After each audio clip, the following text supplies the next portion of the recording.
Bon, alors, bonsoir à tous. La présentation, c'est au fond le schéma habituel. Étienne et moi, on va parler des offres et des demandes aux États-Unis. Ensuite, on va traiter du marché international et on finira avec le marché local. Alors, commençons par les offres et demandes aux États-Unis et puis d'abord, regardons les superficies ensemencées. Alors, vous pouvez voir à droite pour 2025, les chiffres sont là. 98,7 millions d'acres de maïs, une grande superficie qui d'ailleurs a augmenté en septembre parce que dans son rapport de la semaine passée, l'USDA nous a un petit peu surpris en augmentant les superficies du maïs et du soya, mais surtout du maïs qui a augmenté de 1,4 million acres pour donc être maintenant à 98,7. Le soya, lui, a augmenté 200 000 acres avec 81,1 millions d'acres. Le blé est resté à 45,4, ce qui fait qu'on a un total maintenant de 225,2 millions d'acres. Juste quand même une petite remarque ici.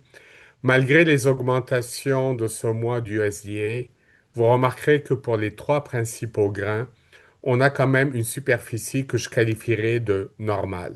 Vous voyez qu'en 2023, les États-Unis, pour les trois principaux grains, avaient quasiment du 228 millions d'acres. Donc, oui, une surprise pour les augmentations, mais rien, disons, d'étonnant quand on voit le total des trois grains. Suivante. Alors, ici, on a, et c'est très important, le ratio du prix du soya sur celui du maïs. Et puis, la ligne assurée à 2,40, c'est qu'en moyenne, le producteur aux États-Unis va être neutre ou indifférent entre le soya et le maïs quand le prix du soya vaut 2,4 fois celui du maïs. Et vous pouvez voir sur la droite, vers la fin 2024, que le ratio était bas. Il était à un moment donné autour de 2,1. Donc on était vraiment en dessous de la neutralité, ce qui indiquait un message aux producteurs de semer plus de maïs. Et évidemment, on l'a vu, il s'est semé beaucoup plus de maïs aux États-Unis que l'année d'avant et pas mal moins de soya. Suivante. Alors, pour le maïs, dans son rapport de septembre, l'USDA a abaissé un peu le rendement qui était extrêmement élevé. Maintenant, on parle de 187 boisseaux de l'acre, ce qui est quand même un record. Donc, on s'entend, on a toujours un rendement record qui est un peu plus bas qu'au mois d'août. Par contre, la superficie, elle, a augmenté à presque 99 millions d'acres. Alors, le résultat, on le voit dans la diapo suivante, c'est que, la suivante, s'il te plaît, Étienne. Excuse. La production de maïs, maintenant, est prévue atteindre un record historique de 16,8 milliards de boisseaux.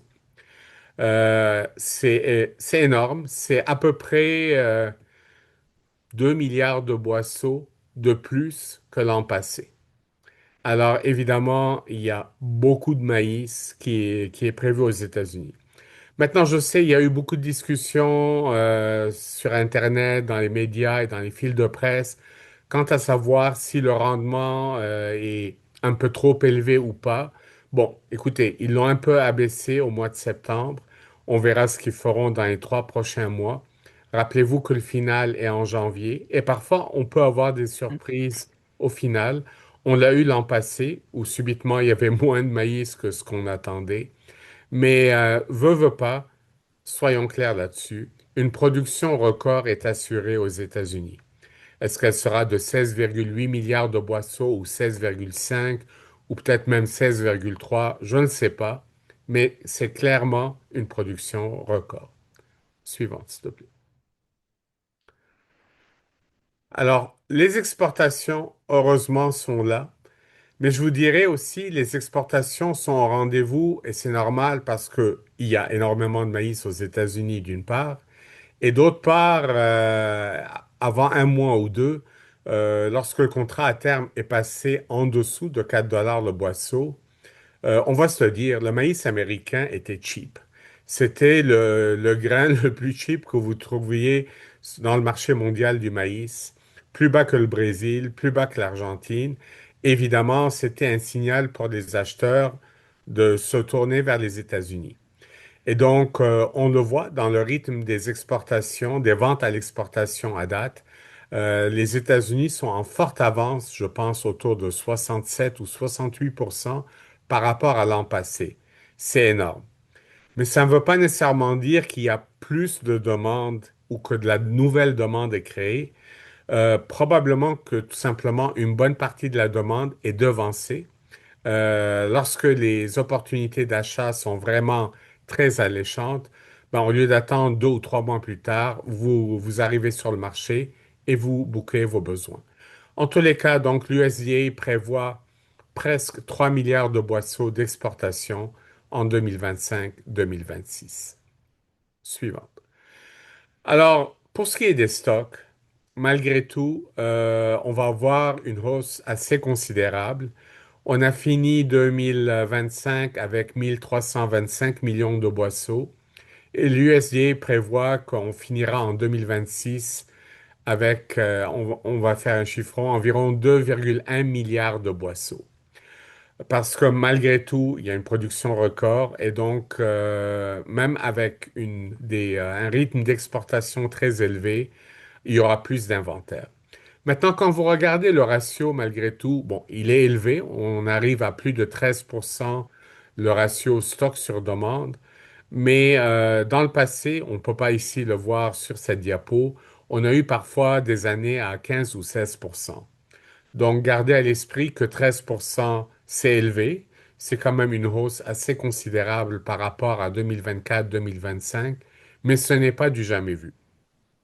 Suivante, Étienne. Alors, justement, je parlais du contrat du maïs et vous pouvez voir que à la fin août, le contrat de novembre, ben, il était tombé en dessous de 4 dollars le boisseau. Il s'est quand même un petit peu redressé depuis. La ligne assurée à 3,90 $, c'est la prévision du USDA. Donc, il prévoit un prix FAB ferme de 3,90 $. C'est intéressant parce que on est au-dessus. En fait, à date, on n'a pas atteint même le 3,90 $, mais l'USDA n'a pas changé son estimation de prix dans son rapport de septembre. Donc, malgré tout, ils sont relativement pessimistes pour la suite. En tous les cas, c'est ce que dit le chiffre de 3,90 $. Et je te laisse, Étienne. Parfait, je prends le relais. Vous m'entendez bien? Oui, Excellent. Au niveau des superficies, ben, on en a parlé là, justement en 2024-2025, le rapport prix du soya sur celui du maïs était très intéressant. Donc, les superficies étaient à la hausse. Mais pour 2025-2026, on avait un rapport inverse, c'est-à-dire que c'était plus profitable de faire du maïs que du soya. Donc, pour 2025-2026, les superficies ensemencées sont à la baisse. Et surtout que je vous dirais que c'est dans le rapport d'août, on a vu vraiment une grande diminution. Dans le rapport de septembre, une légère augmentation. Si ma mémoire est bonne, on parle de 0,2 millions d'acres, mais c'est vraiment à partir du rapport d'août là, qu'on a vu la baisse des superficies soya. Au niveau du rendement, c'est un peu comme pour le maïs, peut-être une proportion un peu moins grande, mais n'empêche qu'on prévoit un rendement record. Mais contrairement au maïs, au niveau de la production, ben, ce qu'on nous annonce, c'est une production qui est relativement stable.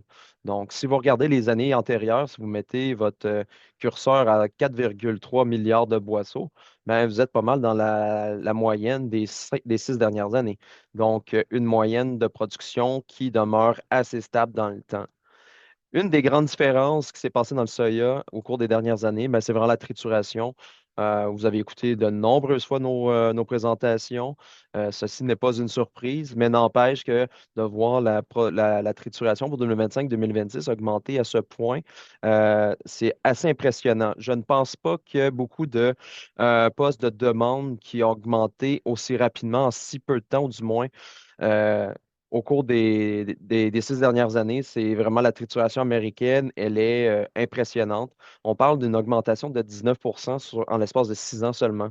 Donc, ceci explique vraiment une hausse de la consommation.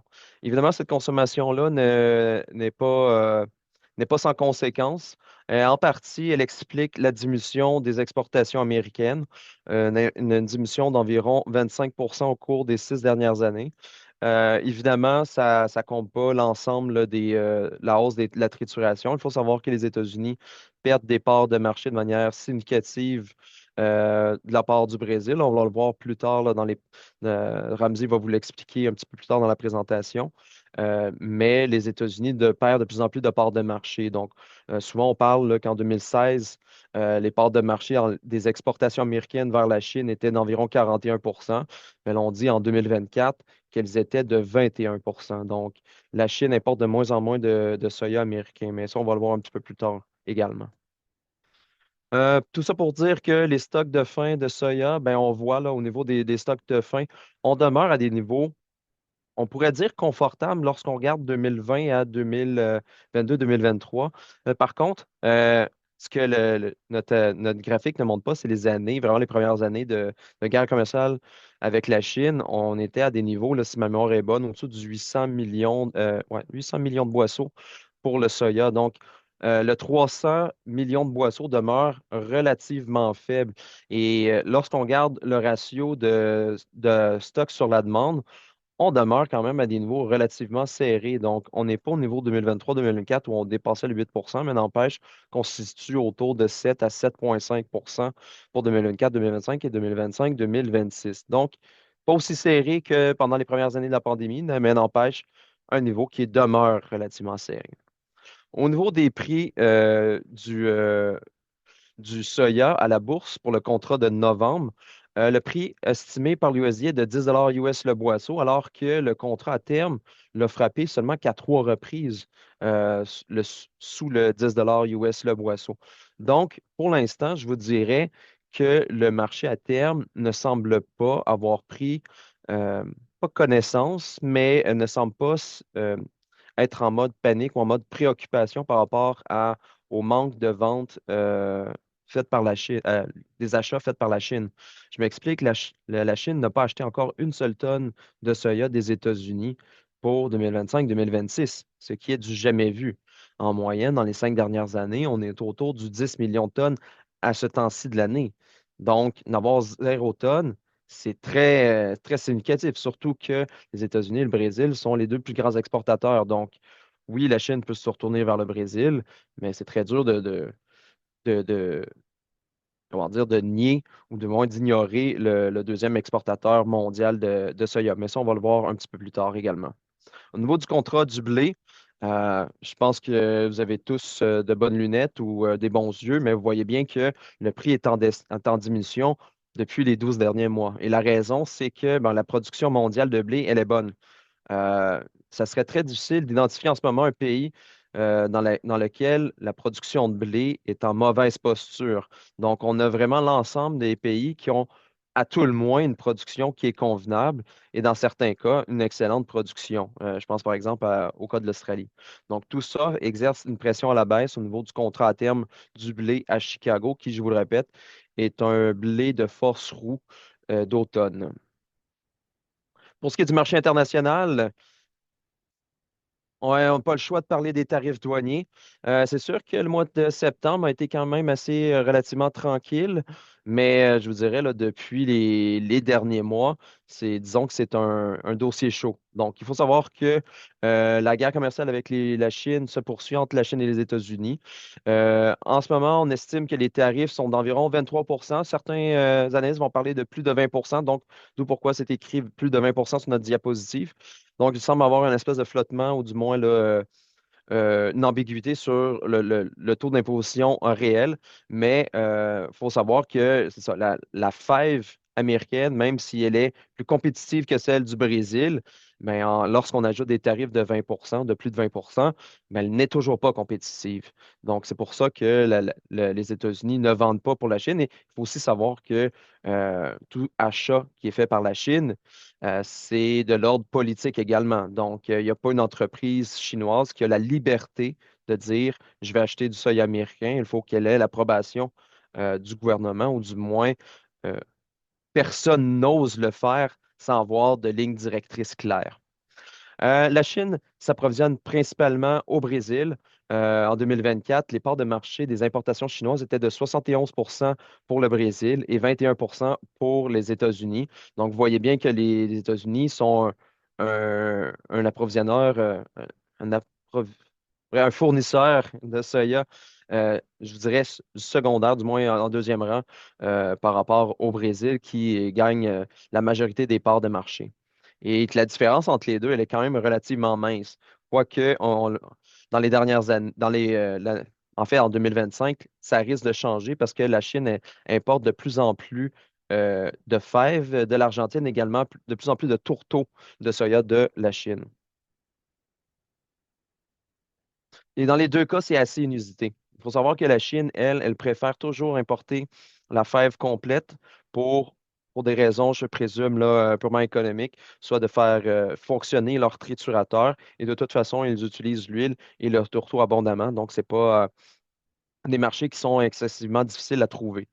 Par contre, on voit bien qu'en essayant de se passer des Américains, ils ont dû redoubler de créativité ou du moins de piler un peu sur leur orgueil sur certains enjeux et l'importation du tourteau en témoigne.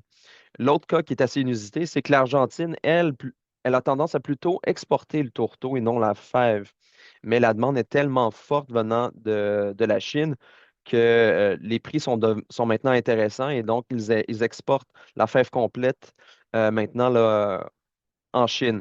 Dans le rapport du mois d'août, les importations chinoises montrent que l'Argentine est le deuxième fournisseur de fèves de soya à 1,05 million de tonnes pour le mois d'août seulement. Donc, ça reste quand même des importations qui sont euh, assez importantes. Quoique, normalement, le mois d'août est assez faible pour les États-Unis. Mais on sait que, ils ne le vendent pas pour la prochaine année récolte et que les mois de septembre, octobre risquent d'être très difficiles pour les États-Unis. Mais tout ça reste à suivre. Ça risque d'être difficile quand même, malgré tout, malgré toute la volonté que la Chine essaie de faire, de se passer complètement des États-Unis. C'est même voire impossible. Il faut savoir que parmi toutes les exportations mondiales, 56 proviennent du Brésil et 28 proviennent des États-Unis. Donc, tout c'est bien dire que trouver un fournisseur qui est en dehors de la Chine, pas de la Chine, mais du Brésil et des États-Unis devient excessivement difficile.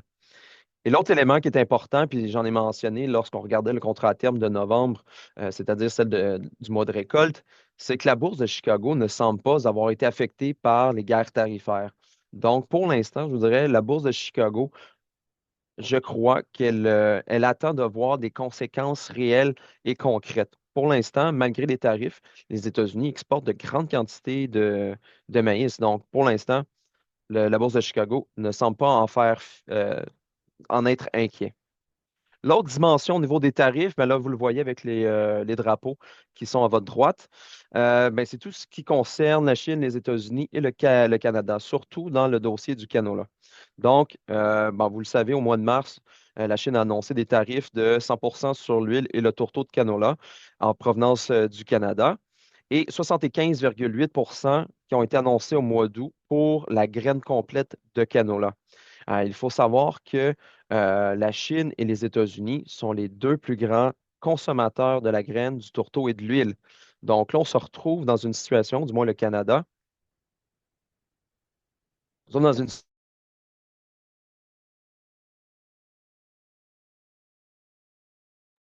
Étienne, t'as fermé ton micro, on t'entend plus. OK, je pense qu'il y a eu un petit problème technique, là. Donc, je vais répéter le dernier point que j'étais en train de parler. Donc, les deux plus grands consommateurs de la graine, du tourteau et de l'huile de canola, ben, c'est la Chine et les États-Unis. Et donc, ces deux partenaires-là sont en froid avec le Canada pour diverses raisons, surtout de l'ordre économique. Les tarifs des États-Unis ne touchent pas le commerce des grains au Canada, donc tout passe par la clause de l'ACIUM, mais il faut savoir que l'ACIUM va être renégocié en 2026. Donc, ça apporte quand même un certain lot là, d'incertitudes sur les marchés. Et l'autre facteur qui est à prendre en compte, c'est que les exportations de grains vers les États-Unis sont affectées par l'incertitude tarifaire. Je m'explique. En ce moment, les partenaires commerciaux avec le Canada euh, hésitent à conclure des ententes à long terme, étant donné les négociations et surtout, on va le dire bien franchement, le tempérament du président qui est au sud des frontières. Donc, étant donné cette incertitude économique, les partenaires commerciaux ne s'entendent pas sur une période à long terme. Par contre, pour le Québec, il faut quand même le dire, les principaux partenaires commerciaux sont outre-mer. Donc, pour le maïs, c'est l'Europe. Pour le soya, on parle de l'Asie du Sud-Est avec la Chine et on va aussi parler là, un peu de l'Europe également, là. Donc, ça reste des marchés qui ne sont pas tout à fait affectés, mais n'empêche que toute cette dynamique-là d'incertitude et surtout là, de menaces de tarifs qui peuvent venir du jour au lendemain. Ça affecte quand même le marché de manière générale, mais au moins le Québec est quand même bien situé à ce niveau-là. Les importations chinoises de maïs et de blé, écoutez, vous regardez 2024-2025, c'est quasiment anémique. 2025-2026, l'USDA semble quand même relativement confiant.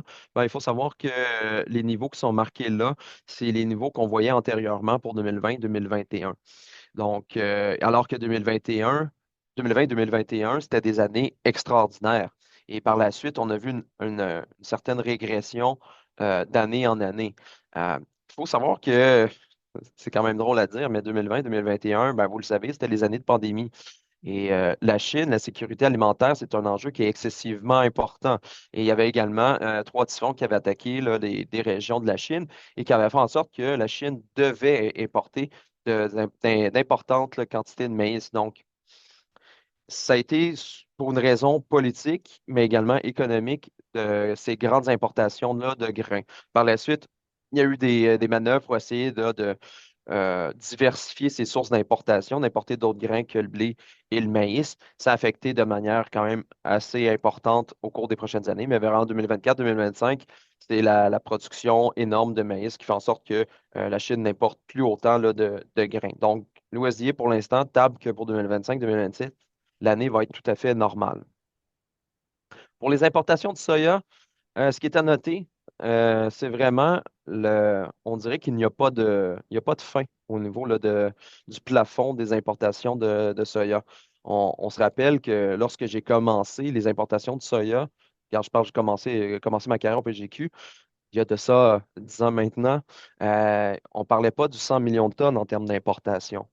Et donc là, d'année en année, on voit là, que oui, ça semble assez faiblir, mais n'empêche que le 112 millions de tonnes reste assez imposant. Il reste à savoir, est-ce que les difficultés économiques vont faire en sorte que la Chine va importer un peu moins de soya? Ben, c'est à voir. Honnêtement, la production de porc, quand elle fait les manchettes, c'est souvent pour des raisons négatives, mais malgré tout, les cochons mangent et les cochons importent. La Chine importe beaucoup de soya pour leurs cochons. Donc, malgré tout, les importations de soya semblent bien se porter. Hum. Et là, contrairement à toutes nos autres diapositives, on fait un portrait 10 ans. Pourquoi?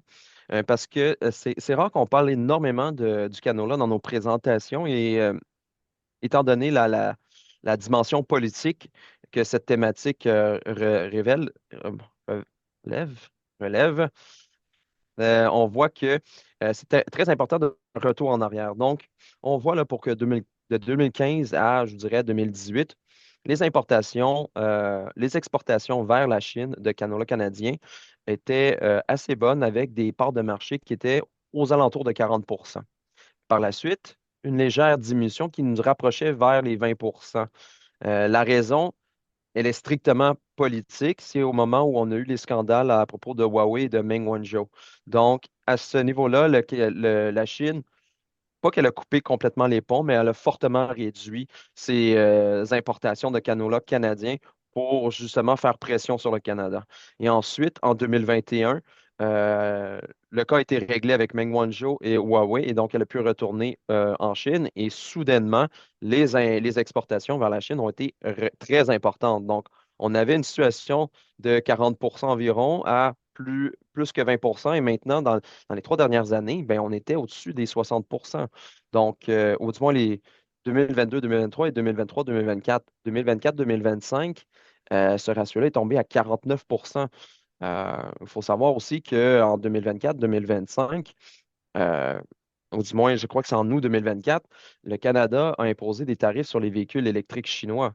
Et on savait que la Chine allait répliquer par des tarifs, et on a su par la suite là, que le Canada allait être visé. Mais n'empêche que les exportateurs canadiens étaient bien au fait qu'il y avait un risque à exporter du Canada en Chine compte tenu d'une menace qui planait. Il faut aussi savoir que la Chine avait aussi en- enclenché une enquête anti-dumping sur le Canada avant d'imposer des tarifs. Donc, ça aussi, ça a eu un impact sur les marchés. Lorsqu'on regarde les parts de marché avec la Chine et les États-Unis et qu'on additionne la graine, le tourteau et l'huile, ben, vous voyez bien que la Chine et les États-Unis demeurent des partenaires excessivement importants pour le secteur du canola, particulièrement dans les 3 dernières années. Donc là, si vous regardez les parts de marché pour 2022 à 2025, la Chine et les États-Unis étaient au-dessus du 40. Donc, à proprement parler, ces deux partenaires commerciaux ensemble représentaient 80 à 90 de toutes les destinations de la graine, du tourteau et de l'huile du canola. Donc, ajouter une incertitude économique par rapport à ce qui se passe au sud de notre frontière et par rapport à la Chine, il faut comprendre que c'est pas pour rien que ces marchés sont excessivement importants pour le canola, que les producteurs canadiens, surtout dans l'Ouest, qui produisent beaucoup de canola, sont inquiets par rapport à ces enjeux-là. Donc, par la suite, je vais laisser la place à mon collègue Ramzi. Alors maintenant, on va passer aux récoltes sud-américaines. Et d'abord, le géant, le Brésil. Alors, je vous dirais, regardez d'abord 2024-2025 parce que ce sont les récoltes en cours. Le Brésil a eu une production record de soya, 169 millions de tonnes. Et on voit ici pour le maïs 135 millions de tonnes. C'est la dernière estimation du USDA, c'est un quasi-record. Mais il faut quand même noter que le ministère de l'Agriculture du Brésil estime leur production de maïs à 138 millions de tonnes, donc 3 millions de plus, ce qui serait un nouveau record. Pour 2025-2026, écoutez, pour le soya, il débute à peine les semis. Au moment où on se parle, je crois que 1% du soya a été semé. Théoriquement, il commence à partir du 15 septembre. En réalité, c'est vraiment le mois d'octobre et jusqu'à la mi-novembre, c'est la période clé.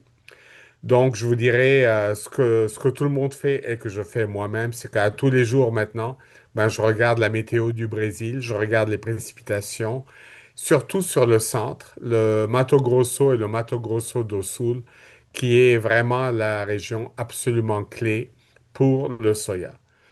Pour le maïs, c'est vraiment la deuxième récolte qui est la plus importante au Brésil, le maïs safrina, qui est semé après le battage du soya.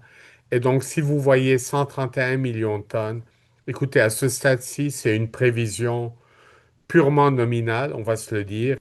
On reparlera du maïs rendu en janvier, février, mars, mais pour le moment, c'est vraiment beaucoup trop tôt. Et pour Ah, et pour le mhm. soya, vous pouvez voir une production au Brésil qui augmente, d'ailleurs même pour le maïs, mais surtout pour le soya. C'est qu'aussi à chaque année, les superficies ensemencées en soya augmentent à chaque année de 2 à 3 et ce pour les 25 dernières années. Il faut croire qu'ils trouvent toujours des nouvelles terres à défricher. Pourtant, ils jurent et ils prétendent et ils certifient que leur agriculture est durable. Mais écoutez, c'est le miracle du Brésil. Suivante maintenant. Alors, si on parle du Brésil, il faut regarder leur monnaie parce qu'elle a quand même un rôle très important dans leur compétitivité. Puis on peut voir sur les 12 derniers mois qu'au fond, il ne s'est pas passé grand-chose. Au début, le réal brésilien s'est un petit peu déprécié. C'était peut-être l'effet Trump, j'en sais rien. Par la suite, il est un peu remonté, mais vraiment, je vous dirais, on voit que le réal, la monnaie du Brésil, n'a pas vraiment affecté drastiquement leur compétitivité dans un sens ou dans l'autre. Suivant. Alors, pour l'Argentine, l'autre géant sud-américain, À la différence du Brésil, on voit que leur production, aussi bien maïs que soya, est relativement stable.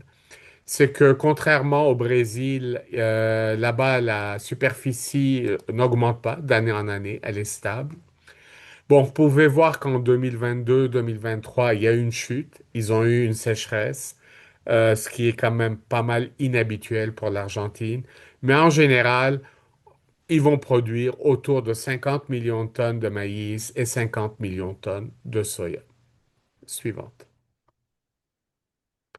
Alors, pour les exportations de maïs, je vous ai mis ici les quatre principaux, mais en fait, on va se le dire, il y a trois grands et un quatrième. Donc, les États-Unis, évidemment, avec leur production record, dominent le marché cette année avec 76 millions de tonnes. Le Brésil est loin derrière, mais quand même numéro 2 avec 43 millions de tonnes, suivi de l'Argentine, 37 millions de tonnes d'exportation. Il faut se rappeler qu'il y a 4 ou 5 ans, le Brésil était même en numéro un dans le marché mondial du maïs. Les Américains avaient eu une petite récolte, mais on est revenu à une situation, disons, plus normale. Cela dit, si vous additionnez l'Argentine et le Brésil, vous remarquerez que leurs exportations arrivent à 80 millions de tonnes. Donc, si on prend les deux pays sud-américains ensemble, ils exportent quand même plus que les États-Unis. Et finalement, on a l'Ukraine avec 26 millions de tonnes, un petit rebond par rapport à l'an passé. Mais c'est drôle, autant l'Ukraine a dominé l'actualité du monde des grains il y a 3 ou 4 ans, autant maintenant, c'est à peine si on en parle. Le marché s'est adapté, puis les Ukrainiens arrivent quand même à sortir leurs grains. Suivante, s'il te plaît. Alors, pour les exportations de soya, c'est vraiment un duo, un tandem. Brésil, États-Unis. Et vous pouvez voir avec la production de soya qui augmente rapidement au Brésil, ce pays est de plus en plus le leader incontesté dans le marché mondial. Pour 2025-2026, on prévoit des exportations records 112 millions de tonnes, alors que, comme Étienne vous l'a mentionné tantôt, la part des États-Unis diminue et leurs exportations ont tendance à baisser. On parle juste de 46 millions de tonnes. Donc, c'est clair que le marché mondial du soya est de plus en plus un marché brésilien. Une petite précision à ce niveau. Jusqu'à présent, le soya exporte et produit presque exclusivement du soya OGM. Heureusement pour nous, le Canada d'ailleurs, qui sommes assez présents dans le soya non OGM, jusqu'à présent, ils nous ont pas trop concurrencé dans l'autre marché, mais ça pourrait changer un jour ou l'autre. Suivant. Alors ici, on va faire un petit portrait du blé. D'abord, la production. Comme l'a mentionné Étienne tantôt, tous les principaux exportateurs ont de très bonnes récoltes. Australie, 35 millions de tonnes. Canada, 36 millions de tonnes. Je vous dirais, le battage dans les prairies du blé de printemps est probablement fini autour de 75% au moment où on se parle. Ça se passe bien, malgré un petit peu les pluies des derniers jours au Manitoba, mais dans l'ensemble, ça progresse assez bien. États-Unis, une petite baisse à 52 millions de tonnes. La Russie, premier exportateur mondial. Leur production, on a eu un petit peu des craintes au printemps, mais finalement, ils ont 85 millions de tonnes. C'est pas un record, mais c'est quand même une excellente récolte. L'Ukraine a 23 millions de tonnes. Et finalement, l'Union européenne qui rebondit à 140 millions de tonnes. Faut se rappeler que l'année passée, ils avaient eu des pluies énorme, vraiment dommageable, aussi bien en France qu'en Allemagne, et leur production avait chuté. Mais cette année, ils ont eu une bonne saison. Suivante. Alors, pour les exportations, vous pouvez le voir ici, les principaux exportateurs sont tous au rendez-vous. L'Australie, 25 millions de tonnes. Le Canada baisserait peut-être à 27 millions de tonnes. Puis je vous dirais, honnêtement, il faudra voir ça. Je ne serais pas du tout surpris qu'on finisse par exporter presque autant que l'an passé. Et la qualité s'annonce bonne. La Russie, premier exportateur mondial, oui, c'est vrai, en baisse par rapport à il y a 2 ans, mais quand même 45 millions de tonnes, il domine. l'Ukraine avec 15 millions de tonnes et finalement l'Union européenne qui voit leurs ventes rebondir grâce à une meilleure récolte. Suivante, s'il te plaît. Donc, c'est à mon tour. Donc, je vais vous parler du marché local, donc celui du Québec. On va commencer par la production au Canada. Donc, en termes de production, honnêtement, pas grand-chose à dire, hein. Une légère hausse au niveau de la production de canola, une légère augmentation pour celle du blé, mais de très faible proportion. Donc, une production qui ressemble beaucoup à celle de 2024 pour l'instant, avec les estimations qui proviennent de Statistique Canada en date du 17 septembre. Pour l'Ontario, ben, un scénario plus ou moins, pas tout à fait dans le même sens que celui à l'échelle nationale. Donc, la production de maïs qui n'est pas record, mais est quasi record, pratiquement très près du 10 millions de tonnes. Au niveau du soya, par contre, une légère déconfiture, là, une baisse d'environ 400 000 tonnes là, en termes de production. La production de blé, une bonne augmentation, devrais-je dire, donc qui est due au fait que les superficies en blé d'automne ont augmenté en raison de bonnes conditions météorologiques à l'automne 2024. Donc, cela est dû vraiment à une hausse des superficies. Et en termes de petites céréales, avoine et orge, ben, c'est une tendance qui semble se confirmer là, en Ontario. C'est vraiment là, une baisse de production dans ces deux grains, puis incluant le canot, là. Donc, en faisant le même parallèle au Québec, ben, c'est sensiblement le même portrait pour les petites céréales et le canola. Donc, on voit là une baisse de production dans les deux céréales. Et dans le cas du canola, c'est une baisse de production assez importante qui est due à une baisse des superficies. Les producteurs du Québec ont fortement réagi par rapport à toute l'incertitude du marché du canola. Et je vous dirais que à cette, euh, à cet effet, que les producteurs québécois ont quand même bien réagi, dans le sens que ils ont bien perçu les signaux du marché. Évidemment, c'est pas positif qu'on perde de la production, mais euh, c- n'empêche, vaut mieux perdre en termes de production que se retrouver avec un grain qui n'a pas de marché. Au niveau du blé, on voit une légère baisse, mais rien de dramatique, là. On est autour du 300 000 tonnes, du 280. On est au-dessus du 290 000 tonnes, donc une production qui est assez bonne. En termes de céréales, on note que les rendements ont été assez bien de manière générale, avec la qualité qui semble être au rendez-vous. Donc, ça va être à voir si ces potentiels de production vont être confirmés au mois de décembre. Pour les grains qui nous intéressent, on va commencer par le soya. Le rendement qui a été estimé le 17 septembre note que tous les problèmes qu'on a eus semblent avoir plus de répercussions pour le soya, mais n'empêche, là, avec un rendement de mémoire qui est de 2,9 tonnes à l'hectare, on a quand même une production qui maintient le cap. Et de toute façon, pour le soya, là, ça reste un marché d'exportation. Donc, ne devrait pas affecter le niveau de la base. Et finalement, le maïs. Oui, on nous annonce un rendement qui passe de, je crois que c'était 10,2 à 9,9 tonnes à l'hectare. Euh, Évidemment, ça crée un certain, comment dire, un échange entre moi et Ramsey, à savoir là, bon, à quoi va ressembler réellement le rendement. Je pense que nous deux, on est vraiment d'accord sur un point essentiel, c'est que le 9,9 ne semble pas réaliste. Je m'explique. Avec des semis qui ont été catastrophiques et un été très sec, je vois très mal comment Statistique Canada peut nous expliquer que la moyenne, que le rendement va être supérieur à la moyenne des dernières années. Ça me semble très peu probable. La question à savoir, c'est où est-ce que va aller le rendement?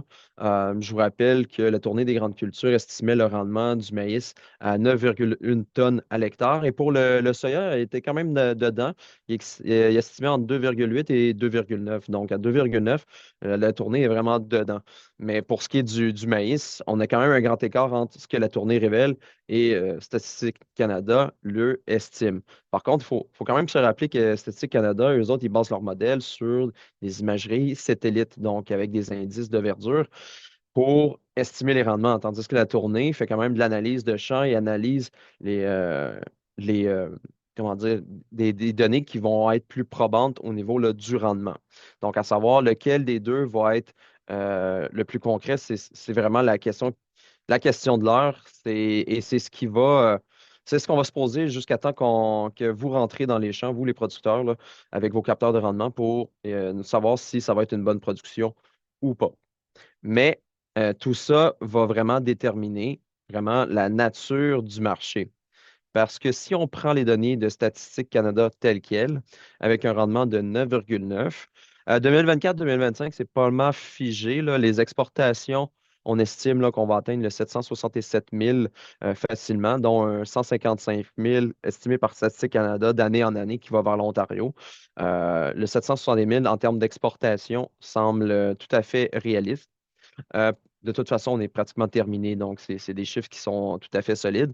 Au niveau de 2025-2026, avec un rendement de 9,9, bon, ça nous donne une production de 3,4 millions de tonnes. On estime que les importations vont être quand même plus importantes que l'année dernière, mais n'empêche, on reste quand même à des niveaux assez, assez semblables, là. Donc, 80 000 à 110 000, 30 000 tonnes de plus, c'est pas énorme, surtout quand on voit le gain de production que l'Ontario a fait par rapport à l'année dernière, là, un 30 000 sur un 300 000, c'est quand même pas si mal. On note aussi que la consommation intérieure semble assez bonne, donc on note une bonne augmentation de la consommation intérieure, des exportations qui devraient réduire pour des raisons que euh, vous êtes capable d'imaginer, donc une production vraiment moindre et un marché qui est plutôt quand même à la surchauffe, hein. Le niveau des bases est assez élevé. C'est pas à ces niveaux de base-là qu'on va être capable d'exporter autre que des exportations que je vous dirais naturelles. Donc, quand je dis naturel, là, c'est un producteur de la Montérégie-Sud, là, que son fournisseur américain est plus près que son fournisseur québécois, ben, il va exporter aux États-Unis. Qu'il se passe quoi que ce soit, à part des tarifs, évidemment, là. Donc, il devrait exporter vers les États-Unis. Tout ça nous amènerait à un stock de report de 500 000 tonnes, ce qui serait tout à fait convenable, voire même vraiment meilleur que l'année passée. Quoique l'année passée, on le sentait là, qu'il y avait moins de maïs sur le marché, mais on serait à un niveau tout à fait confortable avec des jours d'utilisation à 53. Mais ça, ce portrait-là, je vous dirais, c'est le portrait le plus optimiste en termes de production. Donc, si on navigue vers le 9,6, bien évidemment, on va exporter moins, mais on va importer plus. Et si on tombe au 9,1, bien là, on va voir vraiment une diminution des stocks avec un ratio d'importation qui va être encore plus élevé et des exportations qui devraient être, je vous dirais, là, au strict minimum. Donc, vraiment, cette année, c'est un enjeu majeur. C'est l'estimation du rendement qui nous permet de savoir dans quel type de marché qu'on est. Si on est dans un marché tout à fait satisfaisant, ben, c'est sûr que la base, elle devrait être assez neutre par rapport, même voire, elle devrait baisser par rapport au niveau actuel.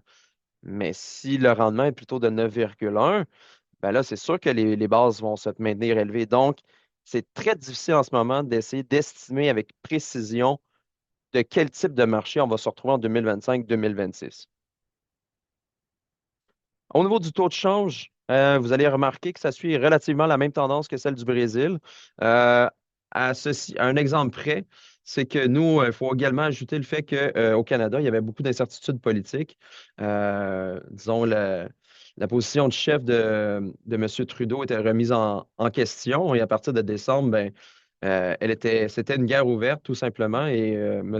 Trudeau a annoncé pas sa démission, ouais, qu'elle est laisser sa place à un autre candidat. Et par la suite, Trump est arrivé au pouvoir, ça a maintenu les prix à la baisse.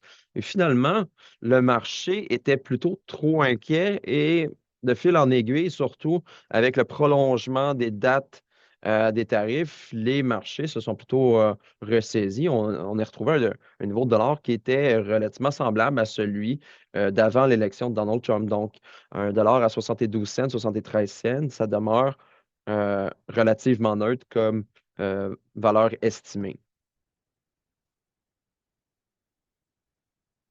En termes de prix, ben, vous le voyez, évidemment, en janvier 2025, les ventes pour la nouvelle récolte, ben, elles étaient en dessous de zéro. Tout ça parce que, essentiellement, on ne ressentait pas encore le marché relativement serré au Québec. On n'avait pas autant exporté à ce moment-là. Et on n'était pas inquiet pour la récolte, mais vous voyez, là, à partir du mois de mai, la base, elle a pris un sacré gain, là. Donc, on s'est haussé voire même au-dessus du 50 cents, ce qu'on a présentement, là, entre le 50 et le 60 cents, voire même à un certain moment, on a frappé, je crois, le 90 cents là, en termes de base. Et en termes de prix, ben, malheureusement, le contrat à terme, lui, euh, n'a pas réussi à faire le même game, puis on voit que le prix a pas mal suivi la même tendance que celle de la base. Donc, à ce niveau-là, on a un prix là, qui demeure quand même assez élevé, là. S'il faut se rappeler, là, en 2024, on parlait de prix là, qui frôlait le 210, voire même proche du 200 tonnes 200 la tonne. Et par la suite, on a eu un gain à 240, puis après ça, on est monté au-dessus du 280. Donc là, pour la nouvelle récolte, c'est-à-dire au plus bas du prix pour l'année récolte, ben, finalement, on est à des niveaux qui sont relativement semblables à celui de l'ancienne récolte. Au niveau du soya, je vous dirais vraiment le point à noter, c'est vraiment l'évolution des bases. Je m'explique. Ça fait quand même des années là, que je vous explique que les bases habituelles dans le soya sont entre moins 25 et moins 45 cents US le boisseau. Par contre, ça fait quand même plusieurs années qu'on voit que ces niveaux de base-là, elles ne sont plus rencontrés, ou du moins sont moins souvent rencontrés. Donc, on voit que maintenant, la nouvelle norme semble être entre le moins 45 et le moins 70 cents US le boisseau. Si vous mettez ces deux valeurs, vous allez voir que à peu près à 95 du temps, on frappe dans ces valeurs-là. Donc, lorsque vous analysez les bases pour vendre votre soya, ben, ça peut vous donner une idée à savoir dans quel type de marché vous vous situez. Donc, il ne faudrait pas nécessairement atteindre comme objectif de dire, bon, mais je vais vendre nécessairement au-dessus de moins 45 cents US le boisseau. Ça semble peu probable, mais si vous vous confortez entre le moins 45 et le moins 70, vous réalisez une vente là, qui est tout à fait acceptable.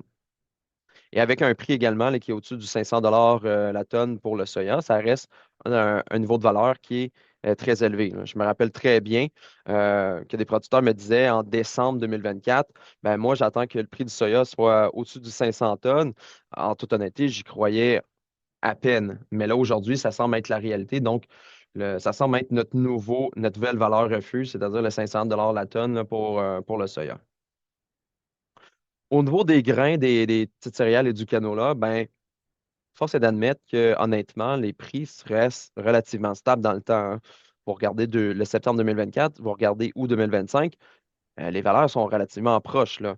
Dans le cas de l'orge, on est à 2 près. Le cas du blé fourragé à 1 près. Donc, ce n'est pas des gros écarts. Par contre, l'écart pour le blé panifiable, on voit que le blé panifiable a baissé de 10 environ. Quoique, vous voyez là, le niveau des prix. Il y a quand même plusieurs manquements là, de valeurs qui sont vides.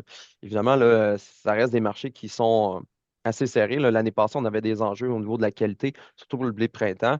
Mais là, cette année, on semble là, que la qualité est vraiment au rendez-vous. Donc, c'est sûr que l'écart entre le blé fourragé et le blé planifiable, lui aussi, se rétrécit, tout simplement à cause de quantité abondante. Au niveau de l'avoine, euh, on voit que dans le marché, il y a certains indices qui nous laissent croire qu'il y aurait une hausse des prix, mais force est d'admettre que pour la nouvelle récolte, le prix est assez faible par rapport à l'année passée. Donc, on attend de voir vraiment des signaux concrets comme quoi que le marché aurait un certain regain, mais pour l'instant, je vous dirais que le prix ne semble pas l'indiquer. Et pour ce qui est du canola, ben, malgré les crises, malgré les enjeux économiques qui sont sérieux, ben, le prix du canola demeure très bon, là. Donc, à 650 la tonne, c'est des prix qui sont excellents. Donc, on se rappelle qu'avant 2020, la valeur qu'on espérait était environ le 500 la tonne. Donc là, on est à peu près 150 au-dessus. Donc, c'est sûr qu'on n'aime pas voir le contrat à terme diminuer, mais n'empêche il demeure à des niveaux quand même assez élevés par rapport aux dernières années. Alors maintenant, on va passer à la conclusion. D'abord, les prévisions de prix du USDA pour 2025-2026. Le maïs à 3,90 comparativement à 4,30 2024-2025. Le soya 10 le boisseau, donc le même prix, inchangé par rapport à l'année d'avant. Et pour le blé, tout blé confondu, 5,10 comparativement à 5,52 Donc, négatif pour le maïs, neutre pour le soya, négatif pour le blé. Cela dit, quand on compare aux années un petit peu précédentes, ben, ça fait quand même toute une débâcle. Bon, vous me direz que 2022-2023, c'était évidemment avec encore l'impact de l'Ukraine et autres. Les marchés se sont ajustés. En plus, on a des récoltes abondantes aux États-Unis, un record absolu pour le maïs et très bonne pour le soya. Mais c'est quand même des prix. Bon, Étienne les a qualifiés très bons pour le canola. Tout est relatif. Ça dépend à quoi on se compare. Mais je vous dirais un mot ici quand même. Le soya, 10 dollars le boisseau, avec la Chine qui achète présentement 0 tonne de soya américain, c'est quand même relativement surprenant. Il y a quand même une certaine explication. Les deux principaux fournisseurs sont bons. D'abord le Brésil, ensuite les États-Unis. Les marchés, c'est des vases communicants. Si toute la fève du Brésil va en Chine, ben évidemment, les autres acheteurs de soya brésilien n'ont plus d'autre choix que d'acheter du soya américain. Et donc, ils doivent se rabattre sur la fève américaine. C'est peut-être des tonnages moins significatifs, parfois moins impressionnants, mais qui vont commencer à s'accumuler. En tous les cas, voici le portrait actuel du USDA. Pour nous autres au PGQ, voici nos Oh, fourchettes. excusez. Ouais, voici nos fourchettes de prix. Alors, vous voyez que Étienne et moi, pour le maïs, on est relativement, je vous dirais, entre guillemets, optimiste. 240 à 270 dollars la tonne. Le soya, 500. Excusez, j'essaie de corriger ce que je vois à l'écran. Qu'est-ce que tu vois? Je C'est pas vois grave, des. Étienne, c'est pas je- grave. OK. Ça n'a pas d'importance. Le soya, 500 à 530 dollars la tonne. Le blé fourragé, 270 à 300. Blé humain, 300, 330. Avoine, 240, 270. L'orge, vraiment un prix très bas, 220 à 250. Je vous dirais d'ailleurs, l'orge, parfois ça brise le cœur. Aujourd'hui, j'ai vu un prix à 163 dollars la tonne. J'ai même demandé à mes collègues de revérifier. On a regardé, puis c'était le prix.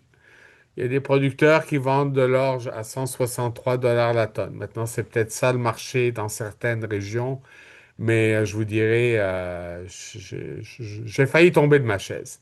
Et le canola à 610, 640 dollars la tonne, dans un contexte de crise tarifaire, guerre commerciale et autres. Maintenant, évidemment, on verra, mais moi, mon sentiment personnel pour le maïs est plutôt, je vous dirais, actuellement négatif. On a quand même une production record assurée aux États-Unis. Le Brésil vient d'avoir une production record aussi de maïs. L'Argentine, une excellente production et ils viennent aussi de suspendre les taxes à l'exportation, ce qui va rendre le maïs argentin plus compétitif. Pour le soya, malgré tout ce qui est négatif, c'est drôle à dire, mais je suis un peu plus optimiste. C'est le bras de fer commercial États-Unis-Chine, mais comme l'a bien dit tantôt Étienne, veut pas, les Chinois devront acheter du soya américain. Et je pense que les négociations commerciales vont probablement débloquer. Et je vous dirais, au premier déblocage, la première chose que les Chinois feront, et c'est très facile pour eux, sera d'acheter du soya et on aura un certain rebond à Chicago. Alors voici le portrait actuel, évidemment, qu'on affinera au fur et à mesure. Suivante, s'il te plaît. Alors, les facteurs clés à suivre. Évidemment, les récoltes aux États-Unis. C'est sûr, on a les estimations à chaque mois du USDA, mais elles vont peut-être changer encore. Ce sera très intéressant de voir le mois prochain si les rendements baissent à nouveau pour le maïs et le soya ou pas. Et rappelez-vous, 2024, à la toute fin, dans l'estimation finale de janvier, le rendement du maïs a baissé. On a eu une surprise. Alors, faudra suivre quand même les chiffres et l'évolution, je vous dirais réellement jusqu'en janvier. Au niveau des exportations, on l'a dit, les États-Unis ont démarré sur les chapeaux de roue pour le maïs, ben écoutez, ils étaient rendus le maïs le plus cheap dans le marché mondial. Tous les acheteurs sont accourus. Maintenant que le contrat à terme s'est un peu redressé, on voit que le rythme des exportations s'est un peu calmé. Euh, Étienne, pourquoi j'ai une colonne? Ouais, Excuse. merci. Pour le soya, des exportations au ralenti, c'est sûr. Quand vous avez le premier acheteur mondial qui ne se fournit plus aux États-Unis, il y a un sérieux retard d'environ 36% au moment où on se parle. Géopolitique, très important. Que ce soit aux États-Unis par rapport à la guerre commerciale États-Unis-Chine ou par rapport à l'accord de libre-échange nord-américain. Donc, c'est très important. La Chine, on l'a mentionné évidemment, qui a mis des tarifs douaniers d'abord sur l'huile et le tourteau de canola, ensuite sur la graine. J'ouvrirai une petite parenthèse quand même. Vous vous rappellerez que Trudeau a mis les tarifs douaniers sur les autos chinoises en août 2024. Ça a pris 6 mois pour la Chine pour Hmm. réagir, alors qu'ils auraient pu le faire en 24 heures. Et au bout de 6 mois, ils ont juste visé le tourteau et l'huile. C'est sûr, la Chine importe beaucoup de tourteaux de canola, mais ils n'importent pas de l'huile. Alors, je vous dirais, une partie de la mesure était vraiment plus symbolique et un autre 3 mois pour ensuite cibler le canola. Tout ça, ça me dit que malgré le contexte politique, la Chine a réellement besoin du canola. Là, ils s'approvisionnent un peu plus en Australie, mais l'Australie n'a pas la production du Canada, et c'est pour l'aquaculture. Alors, tout ça, évidemment, c'est des contextes géopolitiques d'incertitude qu'on doit suivre maintenant littéralement au jour le jour. Les récoltes au Québec, et, Étienne l'a mentionné, beaucoup de questionnements par rapport à celle-ci Canada. C'est sûr qu'avec des semis qui ont été très tardifs et une sécheresse qui a quand même débuté à la mi-juillet. Et donc, c'est peut-être pour ça que d'après celle-ci Canada, l'impact est plus fort sur le rendement du soya que sur celui du maïs, parce que le mois d'août est absolument capital, vital pour la fève, alors que la première moitié de juillet, on a quand même eu des bonnes pluies pour le maïs. Je suis 100% d'accord avec Étienne qu'un rendement au-dessus de la moyenne pour le maïs, 9,9 tonnes l'hectare, est vraiment pas plausible. Mais est-ce qu'on va finir à 9,1 comme dit la tournée des grandes cultures? Personnellement, j'en doute. On finira peut-être probablement autour de la moyenne quinquennale, 9,6. De toute façon, on ne peut rien faire qu'attendre le rapport final du mois de décembre. Et finalement, les taux de change. Bon, on vous a montré deux graphiques pour le dollar canadien, le réal. On vous a dit que à peu près no news, good news, qu'il n'y avait rien de majeur dans les 12 derniers mois. C'est très vrai. Mais on ne sait jamais, évidemment, avec les taux de change. Ça peut changer du jour au lendemain. On l'a vu depuis 3 jours en Argentine, une crise financière subite. Et puis l'Argentine qui réagit en catastrophe en suspendant les taxes à l'exportation des grains. Donc, c'est toujours très important. Alors, la suivante, Étienne, je pense que c'est la finale. Ben, c'est ça. Vous avez ici nos coordonnées. Si vous voulez nous rejoindre, Étienne ou moi, numéro de téléphone, courriel. Évidemment, on vous invite à suivre les capsules vidéo qu'on fait régulièrement. J'en ai fait une ce matin pour les tendances. Et puis, vous avez aussi Facebook. Et n'oubliez pas vos déclarations de vente, s'il vous plaît. Étienne vous l'a montré tantôt, pour 2 mois, on n'avait rien pour le blé humain. C'est pas parce qu'il y a eu zéro vente, c'est tout simplement on n'a rien reçu. C'est la réalité. Alors, s'il vous plaît, faites attention à cela. Et voilà, alors je vous remercie. Et puis, évidemment, si vous avez des questions ou autres, puis je pense qu'Étienne a la diapo ici. Alors, en effet, on est rendu à la période de questions. Vous avez deux choix, soit cliquer sur la petite main Raise Hand ou poser une question, la petite main bleue, ou vous pouvez aussi nous écrire dans le chat une petite question qu'on va dire à nos deux analystes. Alors, on a déjà M. Murray, je pense. Non, je veux juste revenir un peu sur l'or. J'avais raison, hein. Les offres sont à 163, 165, mais dans 8 jours, 200. En octobre, ça débouche. Octobre, novembre, décembre, les contrats montent jusqu'à 2,10 pour après fête. Pourquoi? J'ai aucune idée. Ça veut dire qu'elle a gardé l'or 7 jours, donne 40 quelques dollars, en tout cas ceux qui ont de la place. Pour Exactement, Pierre, c'est un très bon point. Malheureusement, ceux qui n'ont pas de place, qui doivent bouger du grain, parfois c'est mortel. Ouais. Puis tout est bon pour janvier, là. L'avoine monte à 2,90, 300. Bon, Il y a beaucoup de lumière après les fêtes, là. Fait que ceux qui ont de la place à entreposer, les contrats sont beaucoup meilleurs dans les petites céréales là, après Noël, là. Pierre, si je peux me permettre, 300 $ l'avoine, je le croirai quand je le verrai. Non, j'ai déjà des vannes de signer à ce prix-là. Ben, envoie-nous les contrats! Ah, Envoie-nous les contrats! OK, en tout cas, je vais vous montrer mais, ça. fait que si je comprends bien, Pierre, ça, c'est plus un commentaire qu'une question. Oui, mais je veux dire, ceux qui ont de la place, là, je pense que ça paye d'attendre un peu. Ouais. Ouais. Dans les céréales à paille, là, je Mais pense. c'est payant, l'orge à 210? Non, c'est pas bon, mais c'est moins pire que 160, Oui, oui, ça, 165. je comprends bien. C'est moins de vente de feu, en tout cas. On est plus dans le target que vous avez mis, là, dans Bon. votre tableau final. À suivre.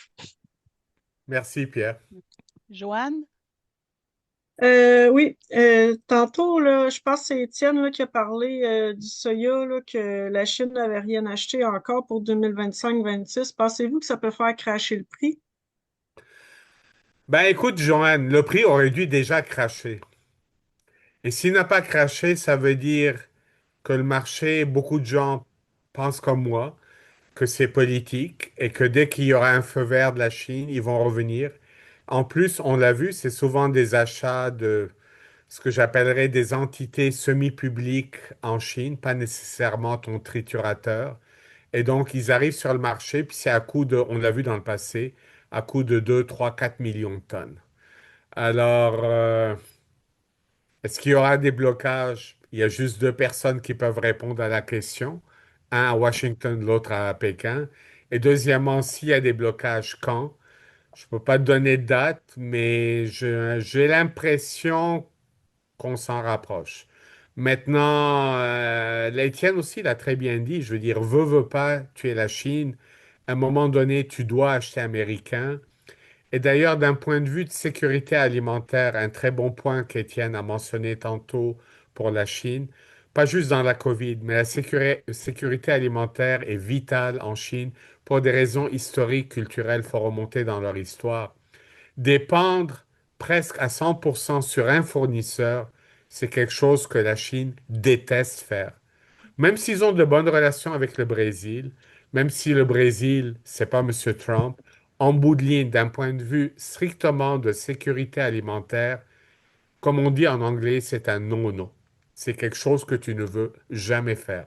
Ils l'ont fait pour des raisons extrêmes de guerre commerciale, mais je te dirais, au premier geste, au premier déblocage, ils vont à nouveau revenir à quelque chose de plus normal. C'est sûr, le Brésil va garder la première place, mais de zéro États-Unis. Étienne, je ne sais J'ajoute. pas si tu es d'accord. Oui, j'ajouterais quand même certains compléments, là. Je pense qu'il faut quand même pas sous-estimer l'entêtement de la Chine non plus, là. Donc, c'est sûr que tant aussi longtemps qu'un fait la gueule à l'autre, on peut pas s'attendre à ce que la Chine achète tout bonnement un petit 30 000 tonnes sans que ça paraisse. Donc, à ne pas sous-estimer. Le deuxième élément, c'est que ils sont censés se rencontrer dans un sommet en Asie, je crois, de mémoire, le 21 octobre. Donc, d'ici là, honnêtement, je pense pas qu'il va y avoir un certain déblocage. Ils se sont parlé au téléphone dans les derniers jours, là, mais il semblerait que c'est plus important de parler de TikTok que de parler d'agriculture, là. Donc, c'est là où on en est présentement. Ramsey va être à la rencontre en Asie. Il y a peut-être cette année encore. Euh, mais, ouais, OK. Mais là, en tout cas, ce que j'entends, moi, c'est que en Chine, ils aiment beaucoup la qualité du soya canadien. Fait que je sais pas si ça peut donner une chance pour les exportations côté canadien ou pas, là. Écoute, Mais c'est Joanne, c'est pas c'est ce qu'on se fait officiel, dire. mais probablement que Soy Canada va faire une visite qui est plus que due en Chine.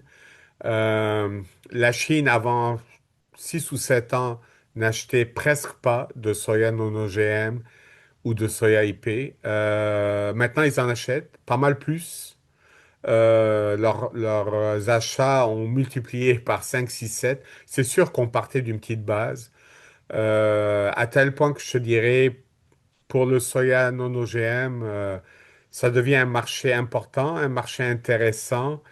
Euh, Pourquoi Soy Canada n'y a pas été dans les dernières années? Il faut aussi se rappeler, bon, un, on a eu la COVID, mais deuxièmement, il y a eu toute l'affaire de Huawei. On a eu à un moment donné deux Canadiens emprisonnés en Chine. Mettons que Soy Canada a été un petit peu réticent. Maintenant que tout ça est revenu, je te dirais à la normale, je suis pas mal confiant que la prochaine mission de Soy Canada fera aussi un arrêt en Chine. Ça devient un débouché très important aussi pour le non-OGM. OK. Et Puis j'ai une autre question. Oh, excuse, Étienne, vas-y. ouais, je veux juste complémenter. Tu sais, juste dire que peut-être que la Chine est aime beaucoup notre qualité et la trouve supérieure, mais ça reste que pour la Chine, c'est un marché de money talks. Donc, c'est le plus bas concurrent qui remporte la mise. On ne parle pas d'un marché comme le Japon ou la Corée qui sont prêts à mettre des sous là, pour avoir une meilleure qualité. On parle vraiment là, quantité et prix qui va vraiment juger le tout. C'est sûr que si à prix égal, là, on a une meilleure qualité, ben, on n'est pas fou. La Chine va acheter notre soya, mais je pense pas que c'est vraiment un facteur déterminant, à part si on s'en va justement dans le IP, là, Oui, mais comme le Étienne, dit c'est un Ramsey. marché qui évolue. Dans le Ouais. non-OGM, il évolue rapidement. Il évolue très rapidement. Dans le non-OGM, oui. Oui, oui. Mm. Là, je sais pas si je peux une autre question. Là, c'est concernant les céréales. Oui. Tu sais, les superficies baissent beaucoup. Les rendements, c'est pas vargeux non plus avec la température qu'on a eue cette année. Je sais pas, y a-t-il une explication à quelque part qui fait que pourquoi les prix sont si bas que ça? Tu sais, mis à part qu'il en rentre full pin de l'Ouest ou tout, là, mais à quelque part, le prix devrait pas être un peu plus haut, vu que là, plus ça va, moins il y en a.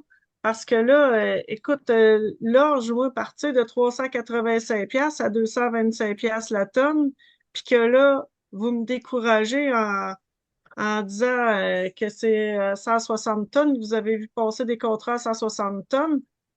Euh, En tout cas, puis là, tu sais, on fait le coût de production qui est supposé d'être sur des rendements qui ont été bons un peu l'année passée. C'est bien beau là qu'ils vont arranger ça, mais là, je me dis, en tout cas, je comprends pas. Il devrait avoir à quelque part, vu qu'il y a une rareté, ben, en tout cas, je vais dire du Québec, il devrait avoir un prix à quelque part qui est plus soutenu, puis c'est complètement l'inverse, ça s'effondre. Je te dirais que ça dépend du marché. C'est sûr que lorsque tu arrives dans l'orge fourragée, la particularité de l'orge fourragère, devrais-je dire, l'orge fourragère, c'est que, il y en a tellement peu que les meuneries ne voient pas l'intérêt d'avoir une recette qui en inclut. Pour eux, c'est risqué de développer une recette qui contient de l'orge, dans certains cas, là. Donc, moins d'orge fait en sorte que la demande aussi, elle baisse et il y a moins d'intérêt. Par contre, dans l'orge, bon, pour siéger l'association de la filière microbrassicole, devrais-je dire, il semble avoir un intérêt pour l'orge brassicole. Puis, en toute honnêteté, j'ai l'impression Ouf. que si c'était pas de l'orge brassicole, il n'y aurait pratiquement pas d'orge au Québec, là, ou du moins, ce qui resterait, ça serait de l'autoconsommation et le surplus est vendu. Donc, moi, c'est mon feeling que j'ai à moi. Pour l'avoine, ça fait des années que le marché de l'alimentation humaine est coup-ci, coup-ça. Je te dirais que le mot d'ordre chez PepsiCo, c'est d'acheter le moins possible à l'avance, de moins de quantité, puis d'être, comment dire en anglais, hand to mouth. Donc, d'avoir un approvisionnement très lean. Euh, c'est extrêmement dangereux pour ce marché-là parce que moindrement que, écoute, cette année, le rendement, il est correct, là. Mais s'il devait fallait frapper un rendement, là, je ne sais pas moi, 2 tonnes à l'hectare, là, en moyenne dans toute la province, il n'y aurait pas d'avoine, là.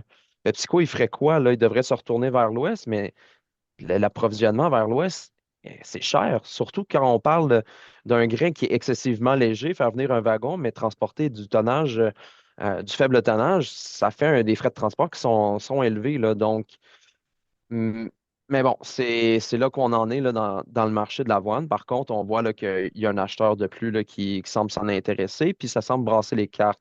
Mais j'attendrai de voir que le prix soit un petit peu plus intéressant. J'attendrai de faire une belle surprise à Ramsey avec un prix à 300. C'est-à-dire quand Pierre va nous envoyer ses contrats, évidemment. Là.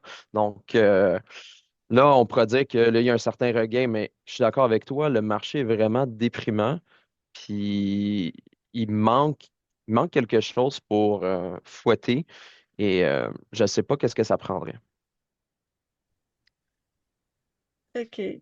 Fait que là, en attendant que Pierre envoie ses contrats à 300, pouvez-vous dire, tantôt, Ramsey a dit que vous aviez aucun contrat, mais j'ai pas eu le temps de comprendre dans quoi que vous avez aucun contrat à date. Blé humain sur 2 mois, 2 mois pendant l'été. Euh, mais en même temps, c'est quand même pas étonnant étant donné la qualité qu'on a eue l'année passée, là. On a eu beaucoup de difficultés avec le blé de printemps, là. Le blé d'automne avait été bien, mais le blé de printemps, c'était assez ordinaire, me semble. OK. Puis là, vous avez des contrats d'orge de malte qui vont virer en fourragé, fait que ça va pas bien. Ah. Mais j'en ai fait part à un certain membre donc dont on s'en est déjà parlé, Joanne, puis il me dit amène-en. Donc, Emmène-en quoi? de l'orge fou brassicole, il en cherche, là. Ben, il Donc, en cherche, mais il en refuse pour 0,3. non, mais là, c'est parce que là, Étienne, Étienne, je sais de quel acheteur tu parles, là. Fait que, on a on- une question en attente, Étienne. Attendez une minute, juste un instant, Monsieur Pion. Dans le chat, Étienne, je t'ai écrit un petit quelque chose. J'avais ouais. Monsieur Éric Duchesne qui avait une question. Si tu peux aller vérifier concernant Oui, de le. mémoire, c'était, attendez, là, par rapport à une estimation du prix du blé fourragé. Ah, pas juste Euh, ça. Ça, c'était Monsieur Mascotte, mais j'avais une autre ouais. question. OK, ben, étant donné on a mis nos indications de prix à la toute fin, je présume que la question est répondue. S'il y a quoi que ce soit, ils peuvent nous réécrire dans le chat là, pour Parfait. qu'on approfondisse la question. La seconde question, c'est 53 jours de report pour le maïs. Je suis sur l'impression que c'est beaucoup supérieur à la moyenne des 10 dernières années. Est-ce possible que les acheteurs ne soient pas trop nerveux à se positionner et indirectement sur la pression à la hausse de la base locale? Euh, je vous dirais que pour ma part, je pense que les acheteurs sont très nerveux. Euh, Ils sont nerveux à deux raisons. Évidemment, est-ce qu'il va y avoir assez de maïs au Québec? Comme je vous dis, tu sais, tout dépend du rendement, puis l'estimation du rendement, là, en tout cas pour l'instant, n'est pas très crédible. Donc, mais on est quand même à un point de bascule où est-ce qu'on passe d'un scénario à, bon, on en importe un petit peu plus, puis on est quand même satisfaisant, à un scénario quasiment catastrophe. Donc, il est là l'enjeu. Le deuxième enjeu, c'est si on se met en position de catastrophe, euh, puis c'est normal de votre part, ça se peut que vous reteniez davantage de maïs. Et là, pour les importateurs, ou du moins les consommateurs locaux, ils devront se fournir vers l'importation. Heureusement, pour eux, le joueur au sud a beaucoup de maïs et apparemment, l'Ontario devrait en avoir beaucoup. Donc, l'importation elle risque d'être disponible. Donc, ça, c'est sûr que ça viendrait.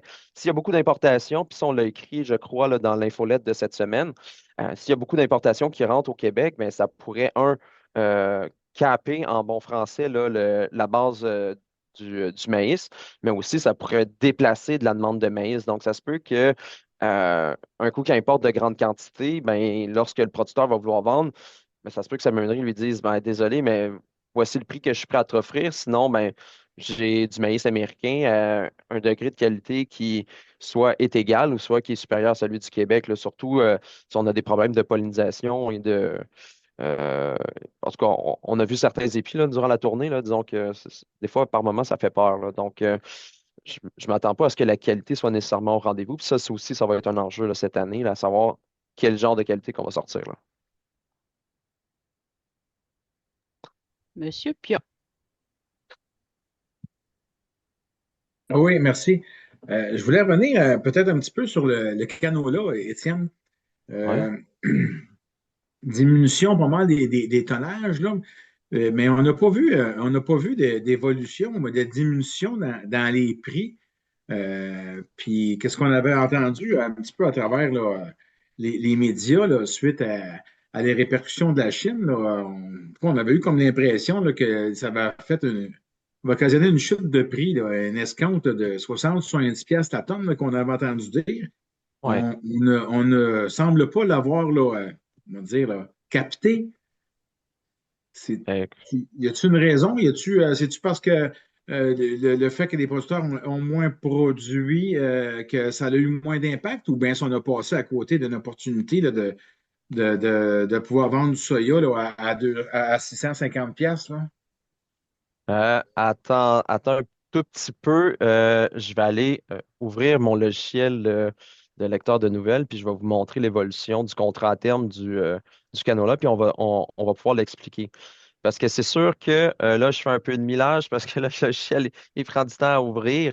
Mais ce que je veux vous montrer, c'est la réaction initiale du marché.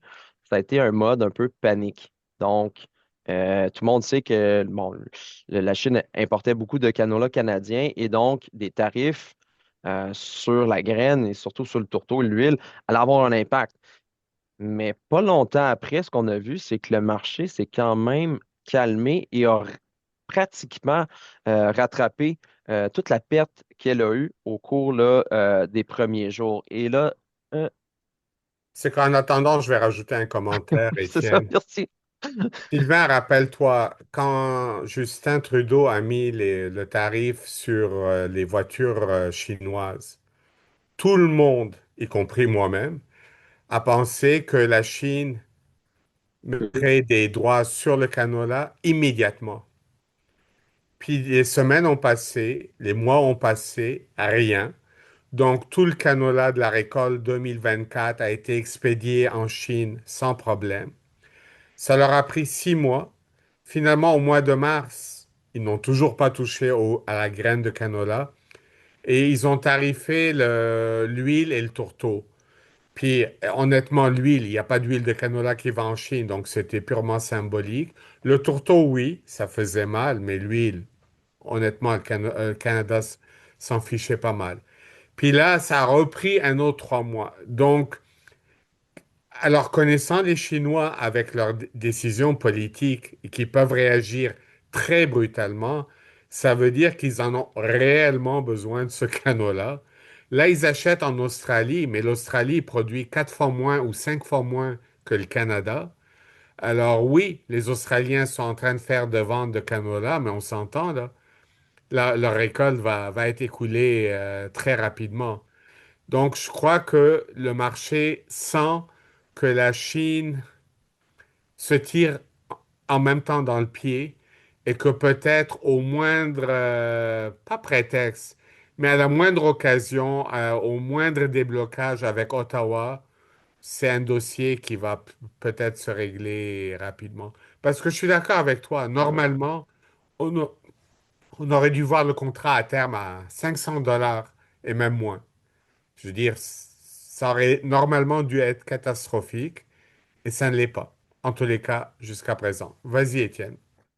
Oui, je vais le trouver un peu petit, là, donc je vais juste modifier le ARS. C'était X5, je crois. Voilà. Donc, on a le contrat à terme, nouvelle récolte. Et là, c'est ça l'enjeu avec le partage, là, c'est que là, toutes les petites icônes sont au mauvais endroit. Donc, l'annonce a été faite le 12 août, donc l'annonce des tarifs. Et là, on voit la baisse du prix. Par la suite, quand même, une certaine reprise, là. Donc, comme je vous dis, le marché s'est énervé la journée même. Par la suite, c'est stabilisé. Puis ensuite, ben, c'était pas si pire que ça. Et par la suite, ben, les conditions météorologiques dans l'Ouest canadien étaient parfaites. Donc, c'est vraiment juste l'arrivée de la nouvelle récolte qui fait en sorte qu'on a une pression à la baisse au niveau des prix. Mais encore là, rien de dramatique, là. Donc, c'est je vous dirais, on a fait un beau show de boucan, du moins. Tu sais, c'est un peu le problème avec les médias actuels aussi, c'est on cherche la nouveauté, on cherche l'élément qui va venir être accrocheur. il y avait cet élément-là qui est sorti, mais lorsqu'on y réfléchit, ou du moins on laisse un peu le temps passer, ben, finalement, peut-être que le marché s'est peut-être un peu trop énervé là, à ce niveau-là, mais ça reste quand même que c'est pas une petite nouvelle non plus. Mais comme Ramsey dit, on est le premier exportateur mondial de canola. C'est un peu dur de se passer de nous, surtout pour un marché qui est vraiment très, très, très pointu. Donc, soit que l'Australie va tout simplement juste fournir la Chine, puis tous les fournisseurs classiques de l'Australie vont se retourner vers le Canada, un peu comme la Chine, le Brésil et les États-Unis, ou soit que le marché va tout simplement ils vont importer du Canada. Donc, les, les deux scénarios sont là présentement. Le marché ne semble pas trop inquiet. Vraiment, la pression à la baisse qu'on voit, c'est vraiment juste la pression du battage. Ça ressemble, on a des prévisions de prix là, dans le maïs, puis dans le soya, dans le blé. Là. Dans le canola, là, y a-tu des prévisions qui sont encourageantes là, pour nos producteurs là, en périphérie, ou y a-tu une demande, ou c'est-tu. L'année passée, on laissait planer là, qu'il y avait comme un assez grand risque là, d'écoulement du canola. Là. Est-ce que c'est plus encourageant là, pour la prochaine saison, pour la production de canola au Québec? Ah. Ben, un peu comme je le laissais entendre dans les diapositives, nos deux partenaires commerciaux, c'est la Chine et les États-Unis, puis c'est les deux partenaires avec lesquels on a le plus de difficultés à s'entendre. Il faudrait voir qu'est-ce que le premier ministre va faire en termes de relations commerciales. Si on est capable d'aller chercher d'autres ententes commerciales qui permettraient d'avoir d'autres débouchés, ça serait intéressant. Ça semble être la stratégie actuelle. Euh, la question, c'est est-ce que ça va être payant? C'est ça la grosse question, là. Est-ce que ça va être une stratégie payante? C'est à voir. Je pense, Sylvain, que tu vas voir que Ottawa va être plus malléable dans les prochaines semaines. Ils vont devoir déposer finalement le budget.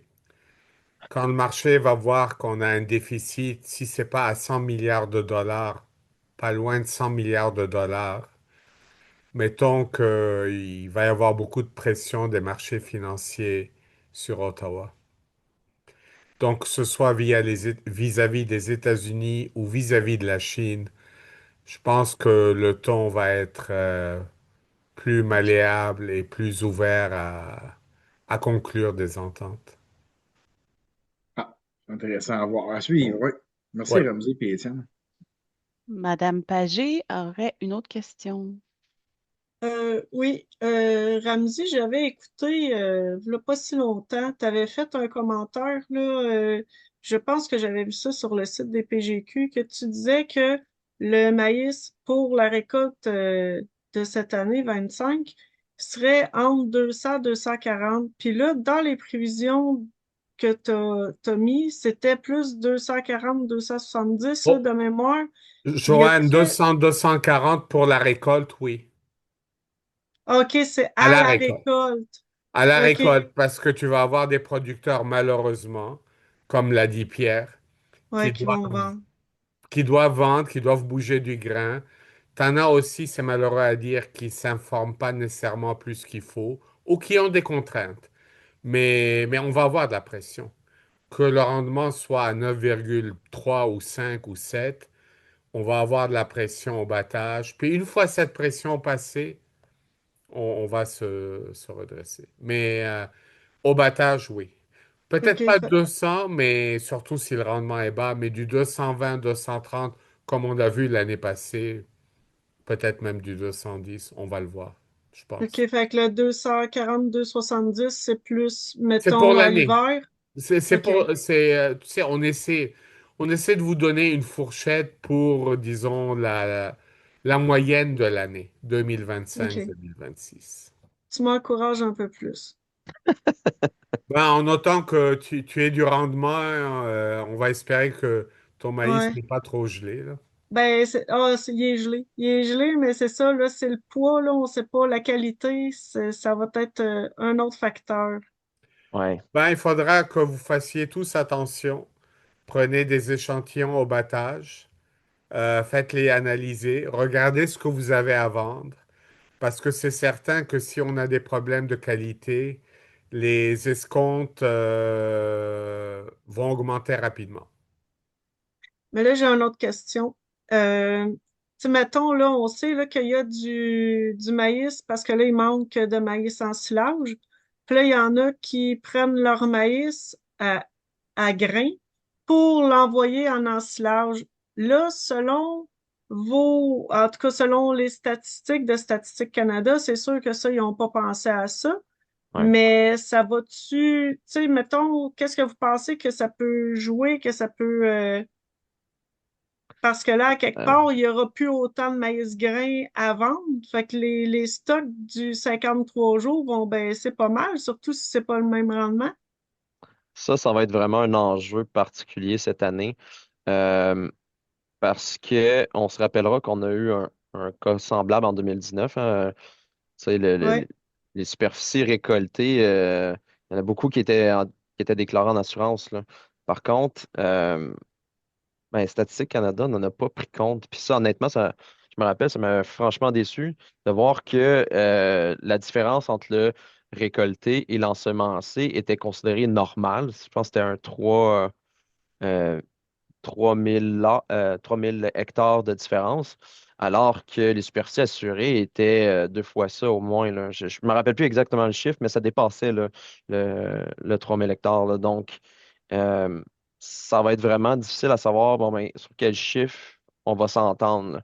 J'espère qu'ils ont raffiné leur méthode de calcul puis sont capables de parler à la financière pour savoir bon, ben, combien vous avez de superficie là, tu sais, qui ont déclaré aux assurances. Surtout, en plus, comme tu le dis, parce que t'es pas la première à nous le dire, là, qui prennent des superficies en grains puis qui vont le mettre en fourragé parce que, les producteurs laitiers ont manqué de fourrage, puis ça vient tirer la demande de fourrage, mais aussi parce que les producteurs savent que la qualité du maïs va pas se rendre là, à un niveau acceptable. Donc, c'est bien de le vendre en fourragé là, pendant qu'il y a encore une valeur, là. Donc, ça va être dur à essayer de mettre un chiffre précis puis à faire une offre et demande qui va être réaliste si Statistique Canada ne parle pas à la financière. ok, merci. Alors, on a une question de Pierre. Ben, c'est un peu ça qui se disait la semaine passée. L'industrie était inquiète la semaine passée, là. Il y avait une rencontre de concertation Grain Québec, puis c'est des choses qui se discutaient. Ils sont assez nerveux, eux autres. Ils parlaient plus de la tournée de grande culture de 9,1, 9,2, là, comme tu disais tantôt. Ouais. Ils n'étaient pas dans le 9,9, là. Puis les autres, ils sont déjà, je pense, en mode d'importation de maïs, là. Ils discutaient là, pour commencer à faire rentrer des navires là, la semaine passée, là. Ils ont l'air d'être assis sur le bout de leur chaise, là. Je sais pas pourquoi, là. Pour moi, soit que des producteurs n'ont pas signé ou ne sont pas approvisionnés, ou je sais pas ce qu'il y avait dans l'air la semaine passée, là. Mais ils étaient plus en mode d'importation là, pour le Québec, là, déjà. Ben, faut savoir que la base pour 2024-2025 était élevée. Là.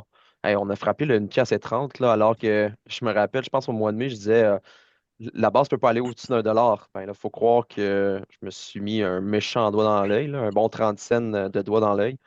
Euh, mais à ces niveaux-là, c'est sûr que c'était très élevé, puis c'est alléchant d'aller chercher de l'importation. Donc, il manquait déjà de maïs au Québec. Puis là, on arrive avec une récolte qui est très incertaine. Écoute, j'ai entendu des noms d'acheteurs qui semblent avoir importé, ou du moins des rumeurs de. Je ne veux pas les dire ici, là. C'est pas ça le but. Mais on sait qu'il y a des acheteurs qui en auraient importé.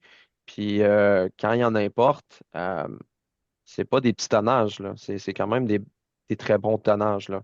Donc, ça peut être inquiétant pour le marché québécois là, à une certaine limite. Si ça peut aider au moins à combler le manque, parfait, mais en autant que ça ne déplace pas du maïs québécois qui dormirait dans les silos là, d'ici 2026. Il ne faudrait pas que ça arrive. Bon, il ne gênait pas pour le dire là, qu'il était en mode d'importation la semaine passée. Bon, Mais en tout cas, on les nomme pas, là, mais il y on en a a, des noms en tête. peut-être.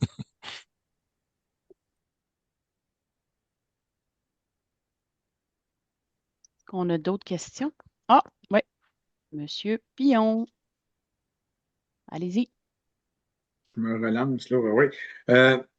Étienne m'a parlé à une couple de reprises de la qualité du grain du maïs. On a En Montérégie, on a eu deux gels, mais je ne sais pas, là, il reste une cinquantaine de participants. Là. Avez-vous l'impression, ou vous, en tant que professionnel, avez-vous eu l'occasion de jaser des producteurs ou des professionnels pour vérifier, valider que ça soit des gels mortels ou bien c'est des gels superficiels? Moi, je vais donner mon coup d'œil, mon point de vue, là, que j'ai l'impression là, que ça n'a pas été encore un gel mortel. Fait que la maturité de mes cultures, j'ai l'impression qu'il continue encore à maturer. Je vais dire ça comme ça. Là. Je ne sais pas là, à l'entour là, des autres participants si c'est le cas.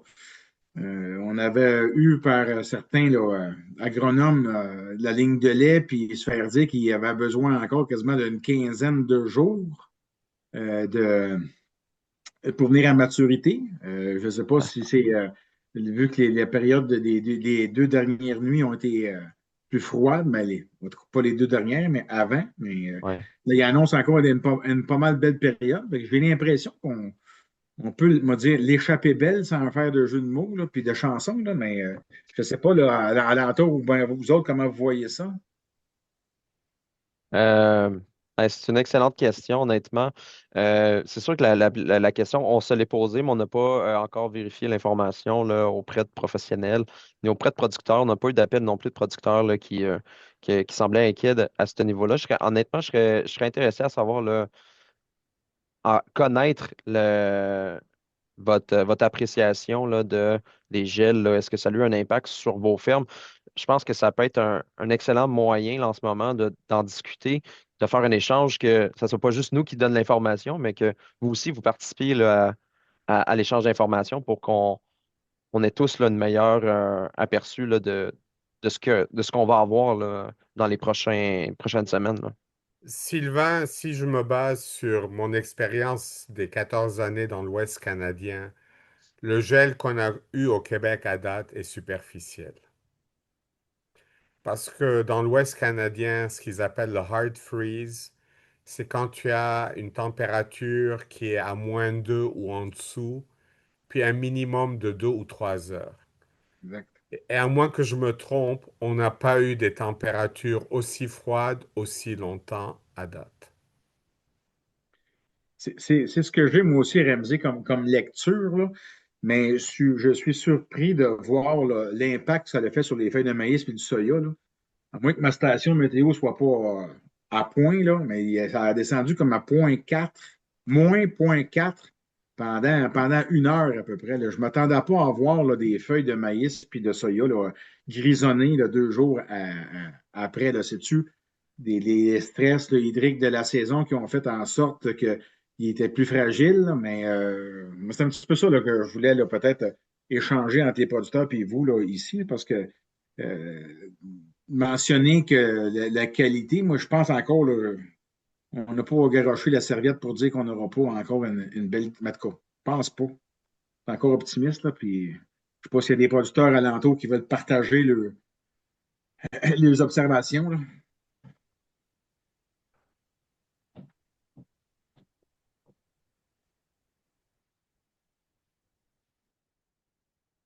Bon, ça semble quand même assez tranquille à ce niveau-là. Euh, moi, je ferais un petit peu un commentaire, Étienne.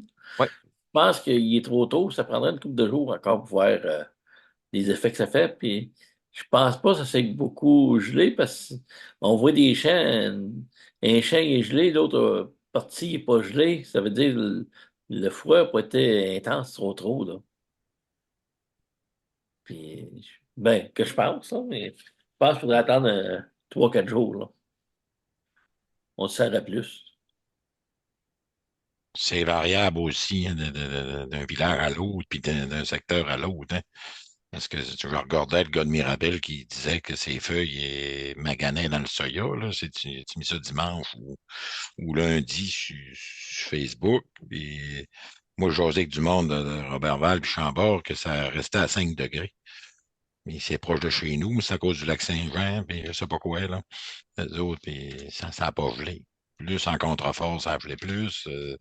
C'est très, très variable. Puis aujourd'hui, on entendait parler là, dans le coin d'Héberville, là, les gars graissaient les ensileuses. Ils disaient comme toi, Sylvain, là, que les feuilles changeaient de couleur. Là. terriblement, là. Pourquoi qu'eux autres, ça change de couleur dans ce coin-là? Il a fait plus frais plus longtemps. Il est trop tôt, là, mais je pense il y a des dommages à certaines places. Je suis pas mal sûr. La Beauce, je ne sais pas, là, puis les autres coins, mais ça va être variable. Comme les rencontres qu'on fait avec la financière, on dit qu'il est trop tôt, puis c'est variable.